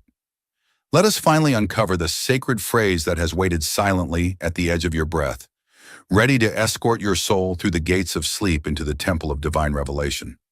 These words are not mine. They were not invented by philosophy, nor by any school of modern thought.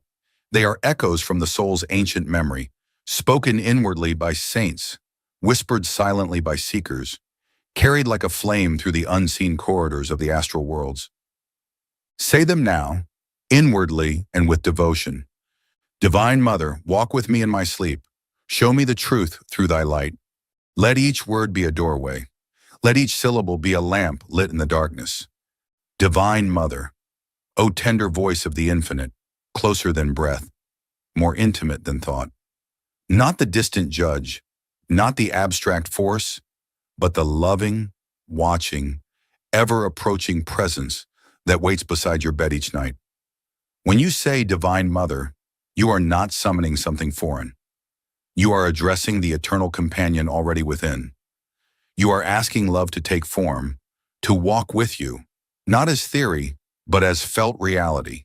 In the quiet of sleep, you do not need a god of thunder. You need the gentle hand of the mother who knows how to whisper truth into the silent soul. Walk with me in my sleep. Do not rush past this phrase. It is an invitation and a permission. You are not asking the divine to interrupt you. You are inviting her to join you. You are saying, be my guide. Accompany me through the halls of memory, through the landscapes of symbol and vibration. Let me not wander alone. This is the surrender of control and the acceptance of sacred companionship.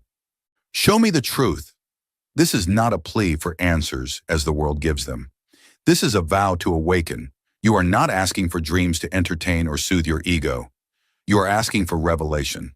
And truth, when it comes from God, is not merely information. It is vibration. It realigns your whole being. When you ask to see truth, you are preparing to release illusions, to be reshaped by what is real, no matter how softly it arrives. Through thy light, not through mind, not through fear, not through the shadows of unconscious dreaming, but through light, the light that has no opposite, the light that illumines meaning even in a single image, even in silence. This is the request for clarity, not logic, but luminosity. For the soul does not need facts. It needs direction, and light is the compass of all awakened beings. Now say the entire phrase with me again, slowly, not just in words, but in breath. Divine Mother, walk with me in my sleep. Show me the truth through thy light. Let it fall into you. Let it land in the sacred soil of your subconscious. Let it echo in your heart as the final sound before sleep. And now affirm this silently. I do not sleep to forget. I sleep to remember. I do not dream to escape. I dream to awaken. These words are your lamp in the darkness. This is your blueprint. This is your key. When spoken with devotion, they change everything. Now that the sacred phrase has been given, let us prepare the temple into which it will be placed. You would not place a holy relic upon a cluttered floor, nor should the mantra be whispered into a chaotic mind or a body wrapped in tension. Preparation is love. Reverence is readiness. And the soul that wishes to receive God in sleep must make the bed of the mind as soft and sanctified as the pillow beneath the head. You are not preparing for rest alone. You are preparing for revelation. Let this be your nightly ritual, simple, devotional, transformative. Each evening, before you lie down, light a single candle, not for performance, not for mystique, but because light begets light. Let it symbolize the divine flame you are now calling forth into your dreams. Sit in silence before it, even if just for 1 minute. Let its glow remind your body. We are no longer preparing for sleep as the world sleeps. We are preparing for divine communion. Now sit upright, with your spine straight and your gaze gently lifted to the point between the eyebrows. This is your altar posture. You are becoming the temple. Place the hands in your lap or upon the heart. Let the breath soften. Let the mind grow still. Do not fight thoughts. Simply rest in the awareness that this is sacred time. Say to yourself silently, I open the inner chamber now. With the breath quieted, begin to whisper the mantra inwardly. Divine Mother, walk with me in my sleep. Show me the truth through thy light. Let it be spoken 7 times, or 12 if you feel called. Each repetition is not just a word, it is a vibrational key being inserted into the lock of your subconscious. With each whisper, you are planting a seed of spiritual magnetism that will bloom in the dream realm. These words, said with presence, begin to carry a subtle current through the spine. You are not asking a distant God to come. You are activating the indwelling presence. After the final repetition, do not rush to lie down. Sit for a few moments in silence. Feel the glow. Let the mantra dissolve into a spacious stillness. It is in that very space, where sound has stopped and awareness remains, that the doorway of higher dream perception is formed. Now lie down with intention. If possible, lie on your back or your right side. Traditional yogic postures that allow the soul to depart the body during sleep with greater ease. Keep the spine straight, not rigid. Allow the hands to rest gently, palms open. Close the eyes, not in escape, but in inward embrace. Let the final act before sleep be this: 1 soft breath, 1 last whisper of the mantra. Divine Mother, walk with me in my sleep. Show me the truth through thy light. And then, say no more. Do not open your phone. Do not check one last message. Do not dim the sacred with digital noise. Trust the silence you have built. Let it cradle you like the arms of the infinite. This is your chamber. This is your invitation. This is your return. And now say silently as you drift beyond the veil, I lie not to forget the world, but to remember God. My pillow is an altar. My sleep is a prayer. My dream is the meeting place. The ritual is complete. The light awaits. Now that you have prepared the inner chamber and spoken the mantra with devotion, let me reveal to you what happens next. Not with speculation, but with the vision granted to those who have walked through the veils of night with God as their companion. For sleep is not a blank slate. It is not nothingness. It is a sacred transition, a lifting of the soul from its physical garment into the subtler world of light and vibration. And when you go to sleep with a mantra on your breath, the entire architecture of your inner being begins to respond. As the body relaxes and the mind becomes quiet, the astral body, the subtle form composed of energy and light, begins to loosen from its physical anchor. This is not death, it is divine detachment. And it happens every night, whether you are aware of it or not. But here is the great truth. When you enter that state while holding the sacred vibration, the direction of your soul's movement changes. You are no longer drifting randomly through subconscious echoes. You are rising intentionally into higher realms of consciousness. The mantra acts as a magnet. It draws your energy upward through the spine, focusing it at the spiritual eye. This focus creates a beacon in the astral world, a signal of your soul's readiness. And that signal does not go unanswered. There are beings, guides, saints, souls of light, who observe such signals, not with human sight, but with spiritual perception. When you fall asleep with devotion, they draw near. You may not always see them, but your dreams begin to reflect their presence. Instead of fear, you feel peace.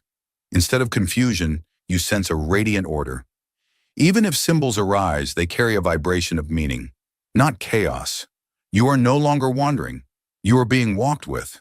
And what of God's role in this sacred sleep? Understand this. God does not always use voice. In dreams, he often speaks through sensation, light, movement, and emotional resonance. You may awaken having seen no figure, heard no word, yet something within you knows. Knows with a knowing that cannot be shaken, a quiet conviction, a divine shift. Let me give you an image. Imagine walking through a forest at night. You see no one, you hear no footsteps, yet you feel an invisible hand on your shoulder, guiding you. You turn, but no one is there. Still, you are not afraid. Why? Because the presence is undeniable. That is how the divine walks with you in dreams. And sometimes, yes, there will be words, a phrase, a name, a single sentence repeated just before waking. And it will ring in your chest all day. You may write it down. You may ponder it for weeks. This is not imagination. This is spiritual instruction. Received not with intellect, but with vibration. Say now with me, in awe and humility, when I sleep with thy name, I do not wander, I rise. When I breathe thy mantra, I am guided through the unseen. My soul now travels in light. You are not a passive dreamer. You are a soul in motion, lit by mantra, guided by Divine Mother, cradled in grace. When you awaken from a dream that felt like more than a dream, sit not with restlessness, but with reverence. Before speaking to the world, listen to your soul, for the voice of God speaks in the language of symbols, not sentences. His replies are veiled in the fabric of your subconscious, draped in the hues of karmic memory and spiritual prophecy. What seems like a story may be a message. What feels like emotion may be an answer. Sit upright in stillness. Keep your eyes half lowered and breathe slowly. 3 sacred breaths, drawing the inner current up the spine as if lifting a lantern to reveal forgotten writing on the wall of your consciousness. Then ask the soul, not the mind, what did thou wish to show me? Write, but do not interpret too quickly. Let meaning rise like morning mist from the surface of the lake. Sometimes it will be clear, a vision of your teacher, a loved one bringing peace, a light beckoning you toward a choice you must make. Sometimes it will be cloaked, colors, animals, voices, symbols. Do not rush to assign earthly logic. Instead, pray again. Lord, if this is thy whisper, let me not distort it in my noise. Your discernment increases as your stillness deepens. The more you practice this morning decoding ritual, the more fluent you become in the divine subtle tongue. And always remember this: if your dream has left you uplifted, comforted, or instructed, then it was not born of delusion, but of grace. Whether it came from an angelic messenger, a departed soul, or your own higher self, it has served its purpose: to draw you inward, to remind you of your eternal belonging to the divine. Record these messages, speak them softly in prayer, and thank the giver, not for the answer, but for the communion it brought. Now, beloved soul, we arrive at the threshold where night meets day, where the unseen becomes seen, and where the word that was whispered before sleep returns again in light. We do not end here. We complete the circuit, for the mantra you speak before sleep is not finished when the body awakens. It continues in silence. It continues in how you rise, how you breathe, how you remember. Let me offer you now the 4 divine words once more, not as something to recite, but as something to become. Divine Mother, walk with me. These are not separate from your nightly mantra. They are its seed, its echo, its breath. When spoken upon waking, they reaffirm what the soul experienced during the night. You are not beginning a new day as a stranger. You are returning as one who has traveled through the subtle corridors of light and who now carries the fragrance of the divine within every cell. Repeat these 4 words slowly. Divine, Mother, walk with me. Do not rush them. Let your voice bow with them. Let your body align with them. Let your eyes look upon the day with the stillness they offer. These words are not a petition. They are a continuation. They carry the vibration of last night's surrender into the actions of today. They are not just meant for your meditation cushion. They are to be worn like a spiritual garment as you move through the world. If you have received a message in your dream, give thanks. If you remember nothing, give thanks still. For even in forgetfulness, the soul was blessed. The energy has shifted. The vibration is active. The light is working from within. And now I ask you to make this vow, not just silently, but publicly, with sacred boldness. Below this sacred offering, write, I open my dreams to divine light, not to superstition, not to fantasy, but to divine light. By writing it, you confirm to your soul what it already longs to live. And as you write, thousands of others will write, and we will become a temple of souls awakening, not just in daylight, but in the still and holy hours of the night. This is your invitation, your transmission, your breath of remembrance. You are not a sleeper. You are a listener.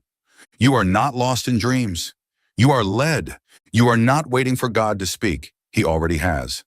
Now breathe one final time and say with me, Divine Mother, walk with me in my sleep. Show me the truth through thy light. And she will. Shanti, peace. The sleep is sacred. The dream is a doorway. And you have remembered the key.